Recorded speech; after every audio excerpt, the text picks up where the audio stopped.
tools you're going to need are brake pads, ratchet set, and brake compressor. Now we're going to start off first by removing the 2 bolts on the back of the caliper. In my case it was a 12mm ratchet.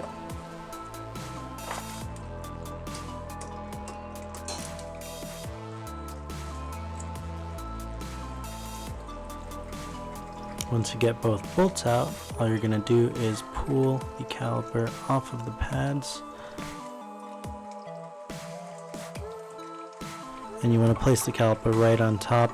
You don't want to put any stress on the brake line. As you can see, these pads are like brand new, but for some reason they're squeaking so much and it's very annoying. So I'm putting in a new set. Hopefully that takes care of it.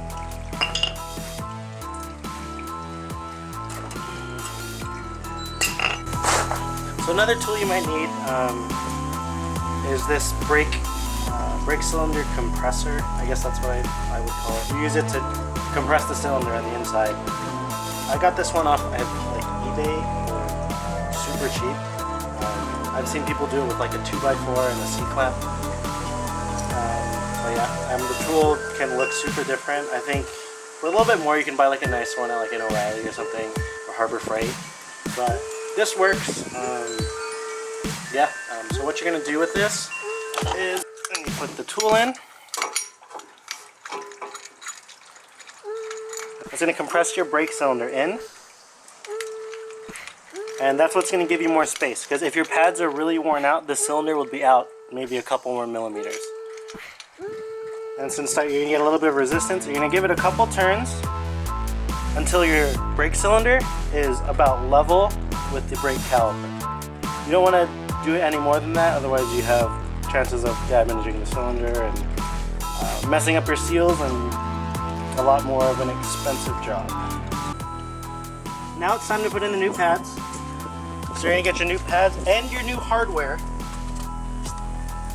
Most pads, when you buy them, come with new hardware. It's safe to put it in anyways, because that'll also help stop any squeaking.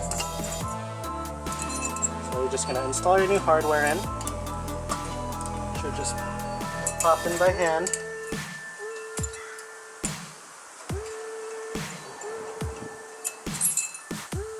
Sometimes it takes a little.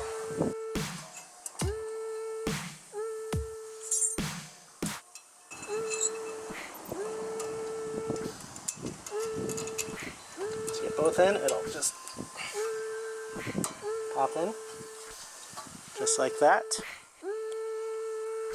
Okay, so now that you have the clips in, you're going to put your pads in. Now, my hardware in particular has this extra spring here that I need to pull back and then clip on.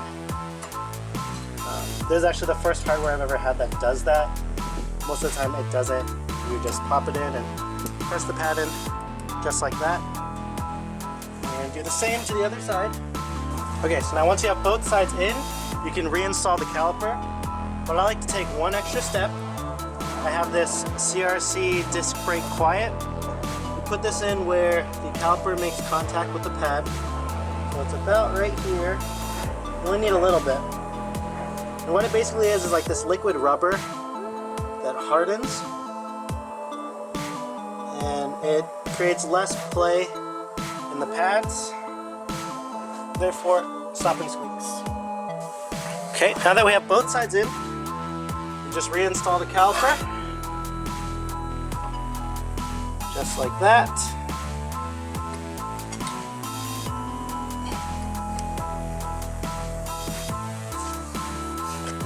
Tighten your 2 screws in the back.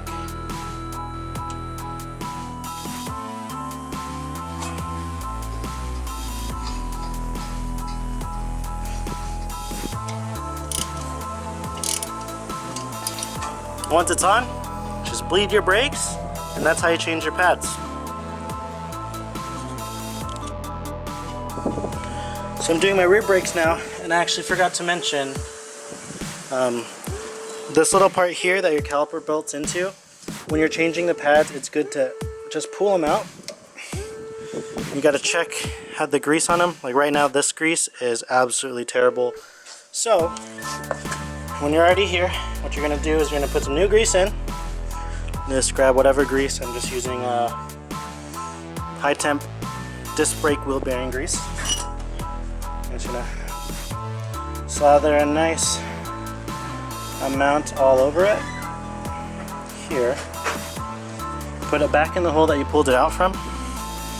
Kind of just in and out.